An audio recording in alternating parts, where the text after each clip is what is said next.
أعوذ بالله السميع العليم من الشيطان الرجيم. بسم الله الرحمن الرحيم، والصلاة والسلام على أشرف المرسلين سيدنا محمد وعلى آله وصحبه أجمعين. السلام عليكم ورحمة الله. Thank you for this invitation here, and thank you for being with us this evening, talking about the Prophet's life, peace be upon him. And as I'm always saying, the best introduction to Islam is the life of the messenger of Islam, peace be upon him, because you get a sense of history, the principles, and the implementation. So many Muslims were asking me, or have been asking me for years, to work on two different fields. One was the Quran and the commentaries, the tafsir al-Quran, and say you have to do something about it, because I have been teaching commentaries on the Quran and on some specific passages of the Quran for years, and they were asking me to do this, and others were asking me, and you have to write a seerah, a biography of the Prophet, peace be upon him, which at the same time is close to the tradition and faithful to the tradition and the roots, but also in the light of our contemporary life.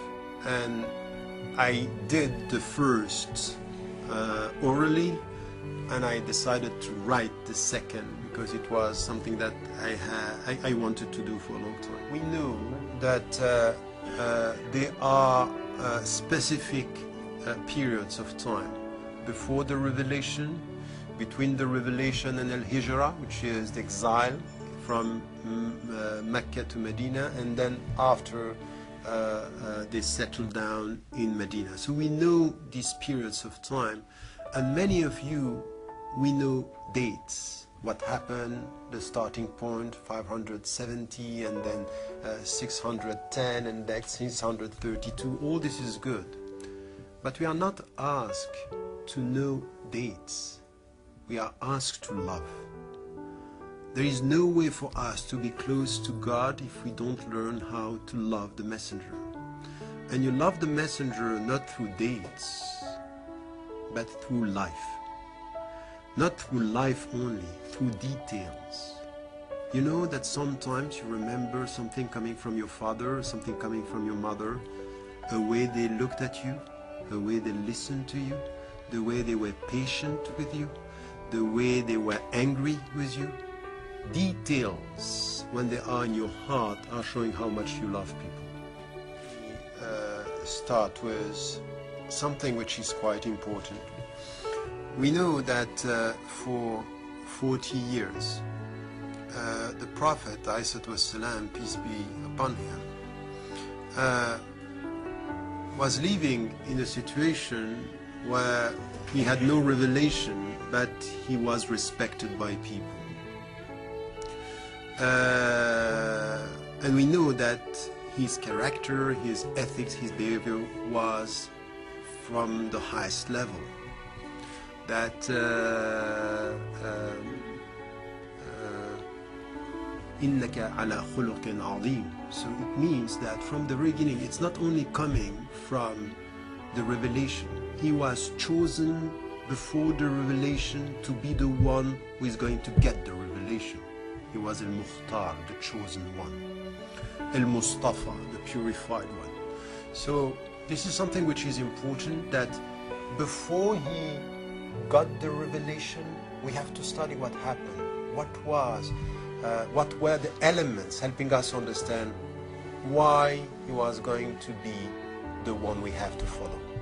We try to understand the very specific situation he had.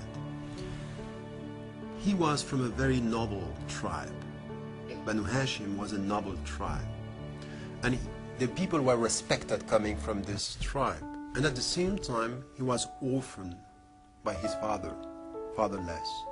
And he became very quickly orphaned, both from his father and his mother. And an orphan in the Arab context was someone who was perceived without a father as a poor. So something very specific, noble as his character, poor as his social status. And the Quran is telling us about this very quickly in one surah. بعد أعوذ بالله من الشيطان الرجيم بسم الله الرحمن الرحيم والضحى والليل إذا سجى. You know the verse. ألم يجدك يتيما فآوى وجدك ضالا فهدى. We find you poor and we gave you protection, refuge. We find you lost and we guided you. God is talking to him, telling him, you were lost among the people. Before getting the revelation, you were lost, you were poor. Yes, a noble status, but a poor guy. And even we know the story that all the people didn't want to take this baby because he was too poor. No father means no money, no security. And he was protected by God. And he's telling him this from the very beginning. But what is very important in the whole story, you will summarize everything. I trust you. It's so, what is said in this verse is something which is very important for all of us.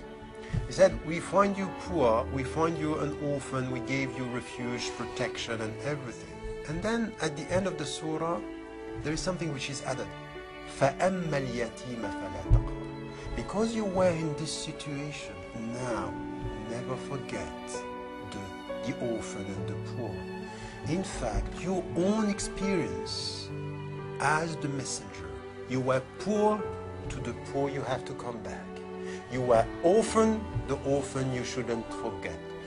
For us, if you get this very meaning of what it means, when we have in the Quran something which is لَقَدْ كَانَ لَكُمْ فِي رَسُولِ اللَّهِ أُسْوَةٌ حَسَنَةٌ, you have the best example in the Prophet's life. It's something which is important. In fact, you are going to be the messenger for people because you experience what they experienced. You know what they know from within. And it means for us, when we live in the West, that living here, don't wait for answers coming from there. You are here, and here you have to work. You experience the same reality.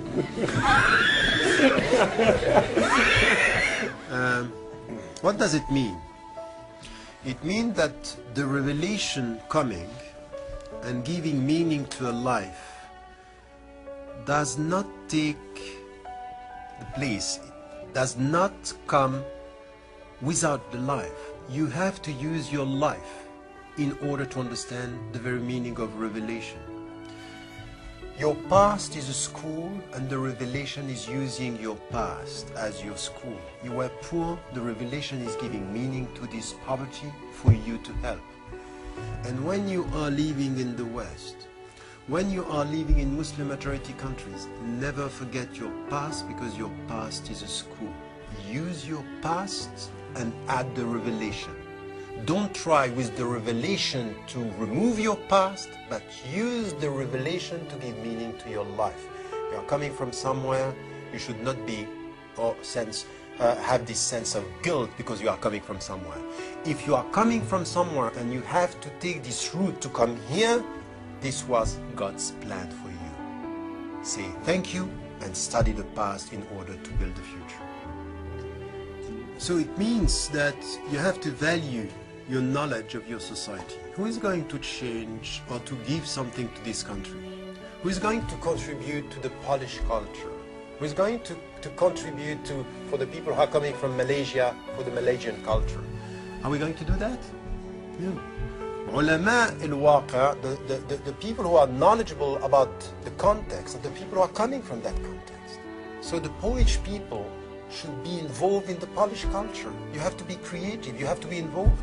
And everyone should understand what is said in the Quran to the Prophet, peace be upon him. You are coming from there, there you have to work, because this is your country, this is your society. You are poor, the poor you are going to understand. And the Prophet ﷺ never forgot, never, that he was coming from a poor social status. He understood this. And he put in this poverty dignity.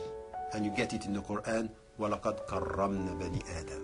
We give dignity to human beings. So you may be poor, but poverty is not with money.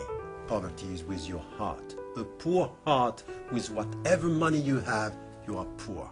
No richness in money. And this is why we have this invocation, this prayer. Allahumma nas'aluka at-tuqa wal-afafa wal-ghina. Ghina here, it's not richness with money. It's richness with soul, spirituality, and heart.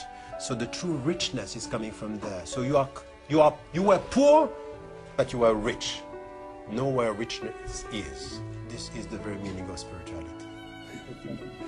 So this is one thing which is important, that we have to start with this and look at our own life and try to understand that nothing is by accident, that we have to think about the meaning of things.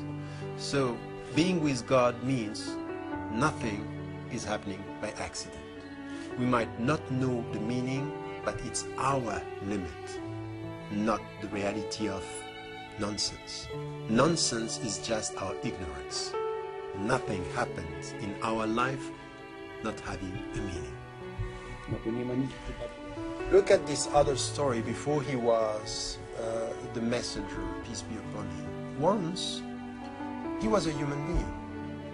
And he was a young human being hearing that there was a wedding somewhere. Wedding at that time not only meant music and entertainment, it meant alcohol and forgetfulness. This was the Arab culture at that time. Before the Quran came to say no alcohol, people were drinking. And once he wanted to go. 12 years old, want to go there. It's natural. To be attracted by entertainment is natural. He wanted to go. And while he wanted to go there, he just felt tired and he slept till the following morning. And the following morning it was over, so he was not able to go. And he said the story afterward, because if he didn't say the story, we wouldn't be able to know what happened. In fact, a Rabb, as I said this afternoon or this morning, a Rabb, we translate this as the Lord, in fact, is the educator, the supreme educator. His educator, God, literally put him to sleep to protect him from a natural attraction. When now you think about the spiritual dimension of this, 3 things should be said. You can just know the story and then go ahead, but we need to understand the 3 dimensions.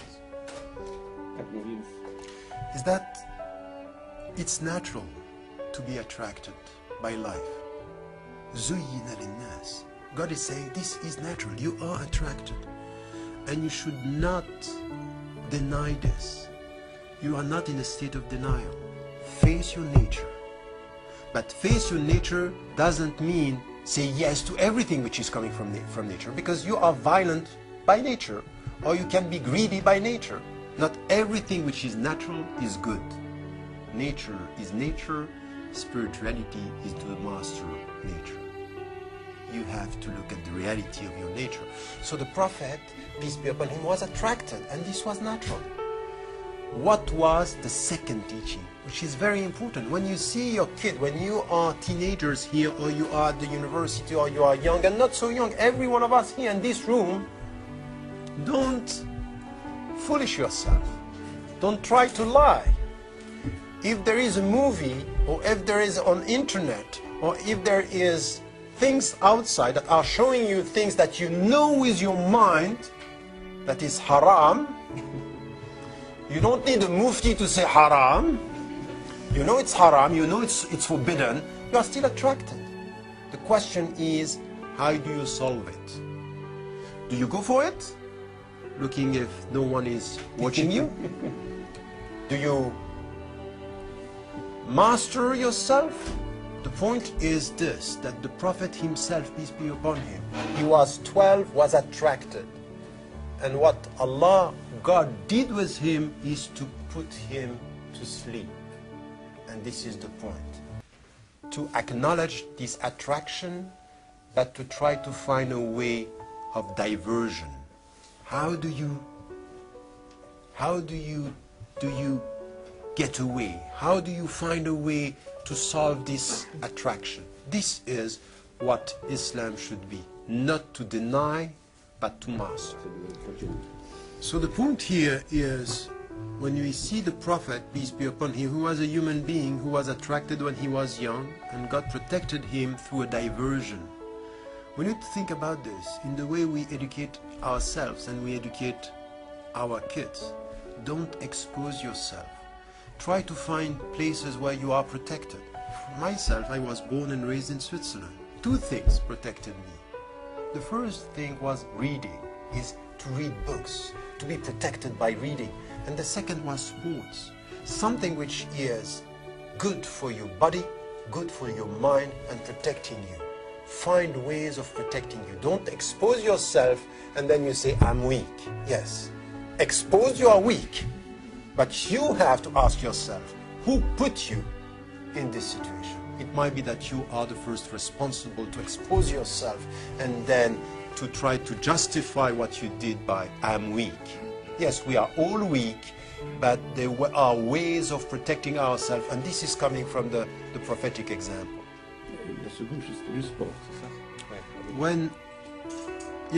When it is said in the Quran, "Zkuruni azkurkum," remember me, I will remember you. So God is saying, I'm close to you if you are close to me. But when you look at what is happening in your life, there are always signs that can help you to understand the meaning of things. And this happened to the Prophet. He understood afterward the meaning of it. God protected me from that. And sometimes we are quite unaware or forgetful. We don't see the signs around us because we are not close to the meaning of things. So it's quite important here to say, you can see in things what is in your heart. You forget him, you will see only facts. You are close to him, you will see signs. And the difference between facts and signs is a fact is a fact. A sign is a fact plus a specific meaning. Meaning, think about it. There is a meaning in what is happening, in everything which is happening. And this is why the Prophet, peace be upon him, told us about this story. It meant something. I was protected from the very beginning. And God helped me to be protected. The Prophet, peace be upon him, was 12 or so when he attended a meeting before the revelation. In that meeting, people were gathering because something happened in Mecca which was worrying. A Yemeni coming from outside the city came and he was trading. And there was something which was a kind of organization, tribal organization, where you were protected by a tribe.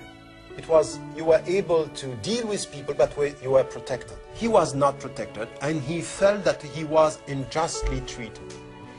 Then he went out and he said that. So one of the leaders at that time decided to have a meeting and to set the protection not on the tribe belonging, the tribal belonging, but on the principle of justice. And years later, when the Prophet, he attended this meeting where they decided whoever is unjustly treated is going to get the support of all the people, whatever the tribe, whatever the origin. Justice is the principle, not your tribal affiliation or tribal belonging.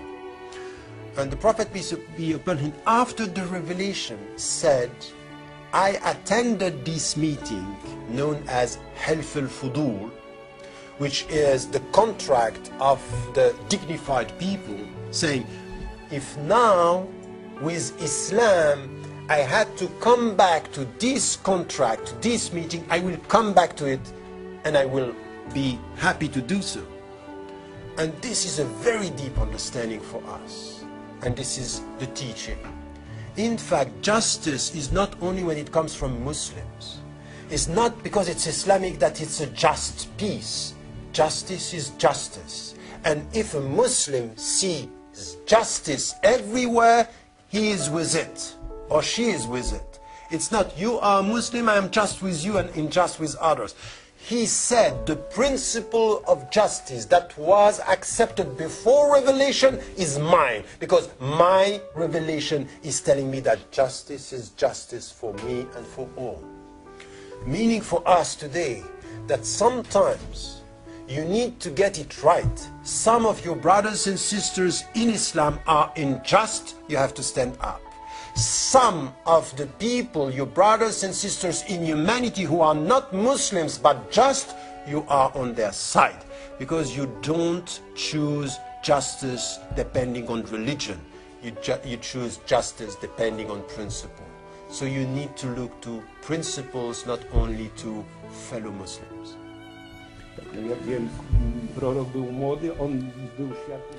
So these are teachings that are quite important here in our relationship, and especially if we understand this. All the steps that you have in the Prophet's life can be studied with in depth to get the very essence of what it means. And here we understand that a long time ago the Prophet ﷺ was telling us, don't be with this narrow-minded attitude, which is you look only for your brothers and sisters in Islam, and you are not critical with your own brothers and sisters. You know, we were in the mosque right now praying, and we have to put our shoulder against the shoulder of our brother or our sister, saying what? Be careful, the devil could be between you. Meaning what? Meaning that even in the mosque, be careful, the devil could be among the Muslims. But it's also important to understand that you look at not at people from other faiths, Christians, Jews, Buddhists, Hindus, people who have no religion. And sometimes you see in them attitudes that are full of dignity. They are standing up for justice, and sometimes more honestly. You know, I was in a trial in France. The one who was against me and lying was a so-called mufti. One of these muftis that are telling you, you know, for social relationship during Ramadan, you can drink a coffee just to show that you are open-minded. That's a mufti. And on the other side, someone who was an atheist, and he was saying the truth. I had to see the sign of dignity on someone who was without God telling me, I stand for the truth, and I was having someone who, in the name of Islam, was lying. And we need to use our mind. My brothers and sisters in Islam are human beings, and sometimes they are wrong. And my brothers and sisters in humanity, they don't believe as I believe, and sometimes they are right. You have your heart, but you need to use your mind. And this is the very essence of this story. So, and once the revelation came, and I'm not talking about all the stories. There are lots of stories that and with every story you can get a teaching, a lesson. But when the revelation came, the Prophet, peace be upon him, had to transform his way of looking at the world. In fact, it was a true conversion. Conversion means changing your perceptions of things. And straight away what happened is that he came to what was for him the truth. God was speaking and telling him, this is the way. This is now a new life. Before that, for 5 years, he was to go to the cave and to try to isolate himself, to try to find the truth. He was looking for an answer. He had one question, why? He didn't want to go to politicizing. He didn't want to go to anything which was not the true meaning of life. At that time, politicizing was idols. But in our time, it's everything which is connected to your attraction. It could be money, it could be fame, it could be appearances. As Abu Hamid al-Ghazali was saying once, you know, someone who wrote a very important book. You have it in English, I don't know if you have it in Polish. Ihya Ulum ad-Din is the revivification of Islamic religion and sciences. Is your heart is always full of something. It can be full of the oneness of God or full of other attractions. And it could be money, it could be desires. And desires and money are attractive, and they are attracting you, and they are you are tied up with this. It's a sense of dependency. The religion came to make him independent, detached from the world and from his ego. And this is the central teaching of all the religions, all the spiritualities. The first jail is your ego, is yourself, is potential arrogance, and it's to look at yourself forgetting humility and getting arrogant.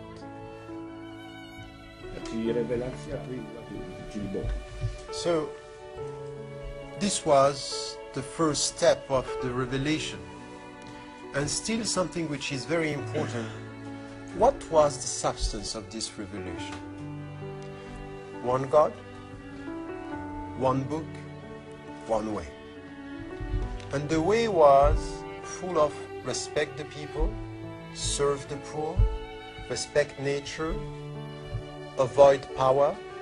These people are not, this is not where your attention should be directed. And still what happened? He got what? Jesus before him, peace be upon him, got. Moses before him, peace be upon him, got. All the prophets and messengers before him got what? You call for love, you call for serving the poor, you call for what is right, and you will get enemies. It's not because you call for love that you are going to be loved. And this is a teaching of life. That when some of my brothers and sisters, Christians even, and say, okay, it's very difficult today to speak about God, and Muslims, we are not like in this country, I say, what do you expect? What do you expect? When the Prophet, peace be upon him, was coming with light, he was rejected by people of his family, and now you want all the people to smile at you? Forget it. It's not easy to try to come with something which is serving truth and serving the poor. Why? Because you are not only touching what is right, you are touching people who have money, who have power and privileges, and they don't want to get rid of that. You are threatening the very meaning of life if you come to say, I'm not here to serve power, I'm here to serve truth. I don't serve the powerful, I serve the poor. I'm not here to please you, I'm here to please him, and sometimes I'm not going to please you. You get that? To be able to say to someone who has power, I'm not here to please you, I'm sorry. I please him, and what I got from him is that sometimes I don't have to please you, because you might be a dictator, because you might be arrogant, exactly like. But all this done how? In a very soft way. Remember the story of Moses? He was sent to Pharaoh. Pharaoh, he said, I am God on earth. Ana rabbukumul a'la. I am the highest God you can get. And Moses was sent and said with his brother, وَقُلَ لَهُ قَوْلًا لَيِّنًا. Speak in a soft way. He is arrogant, you are soft. He thinks high of himself, be the servant of truth.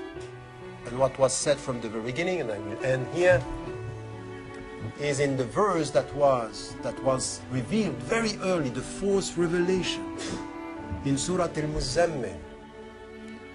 وَاصْبِرْ عَلَى مَا يَقُولُونَ وَاهْجُرْهُمْ هَجْرًا جَمِيلًا. Be patient, perseverant, endurant with what they are going to say about you. They are going to say that you are bad, that you are a magician, that you want money, that you... Whatever they say, be patient and perseverant. But not only this, وَهْجُرْهُمْ هَجْرًا جَمِيلًا is not exile or take a distance from them, in a beautiful way. Hajran Jamila. It's qualified here. It's not an exile which is, I'm going to be far from you and even insulting you. No, in a dignified way. So this is what the kind of Muslims we want today.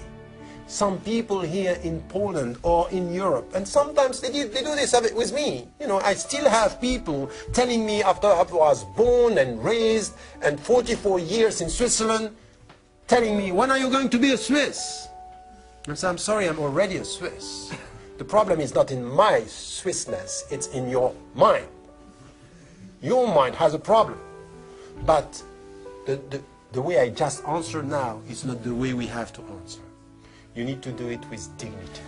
We need to do it with softness. We need to be soft whatever is the way we are attacked.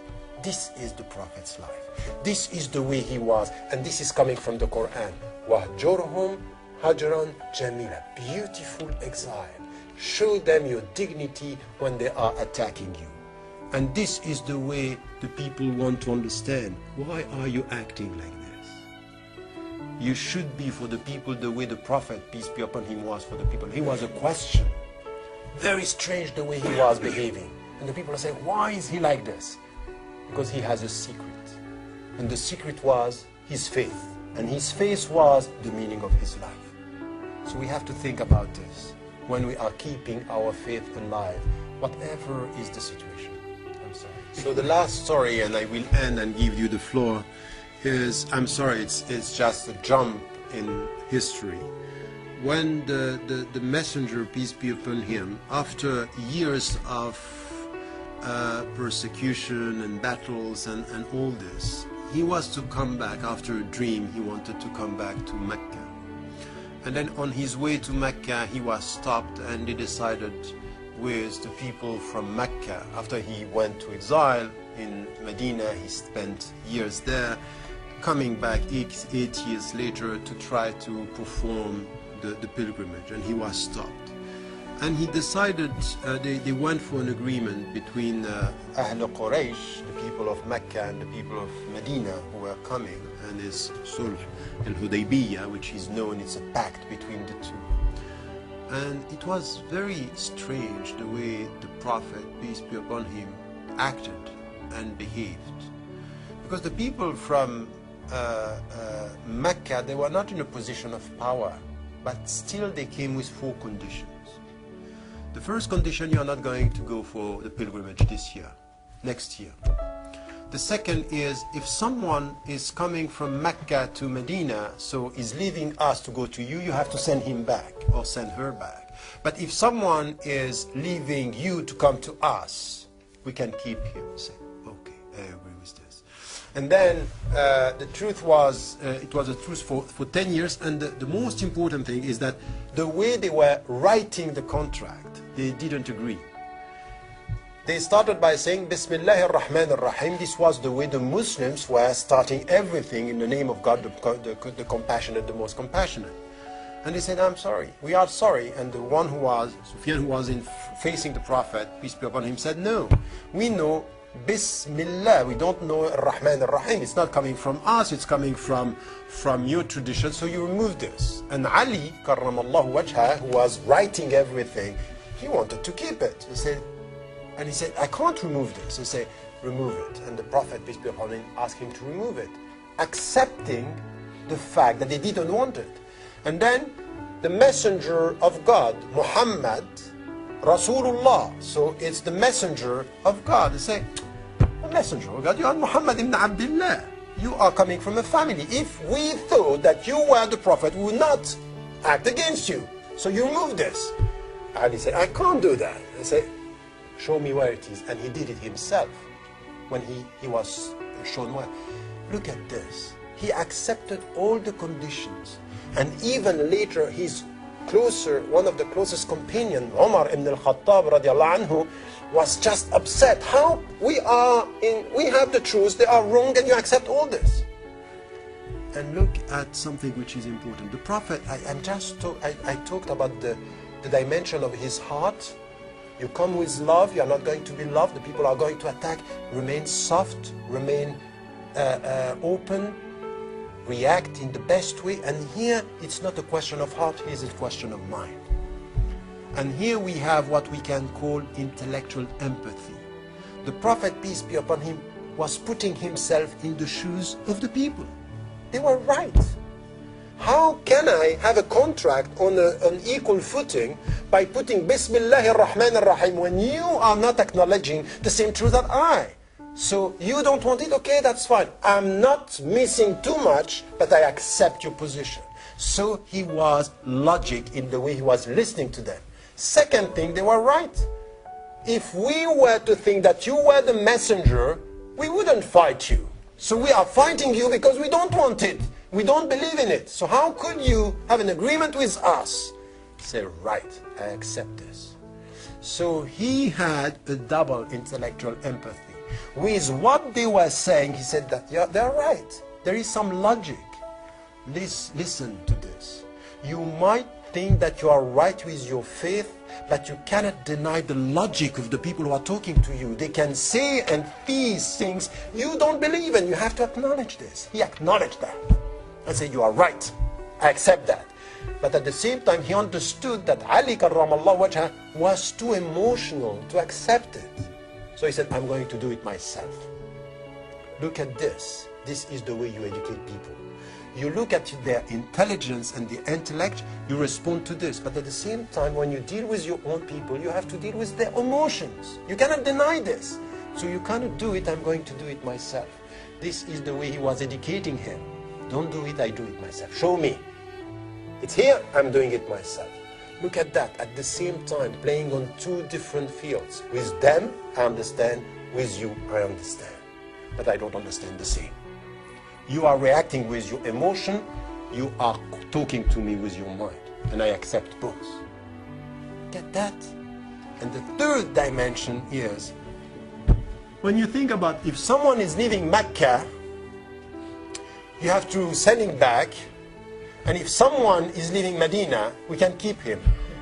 The Prophet ﷺ now is not talking to them, he's talking to himself. If someone who is a Muslim is leaving Medina to go to Mecca, it means that he's not one of us. He's leaving, so I don't need him. But if someone dares to leave Mecca to come to me, whatever is the situation, he's one of us. So I'm not losing anything. They might think about the process, I think about the ends. Look at this, using intelligence with himself, intellectual empathy with them, emotional empathy with the other. And what I want to say here is, don't take the Prophet's life as only something which is spiritual with heart.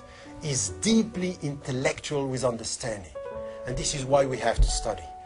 Don't come to the Prophet's life only with dates and facts. Understand the meaning, the way he was using his mind, why he was the chosen one among human beings.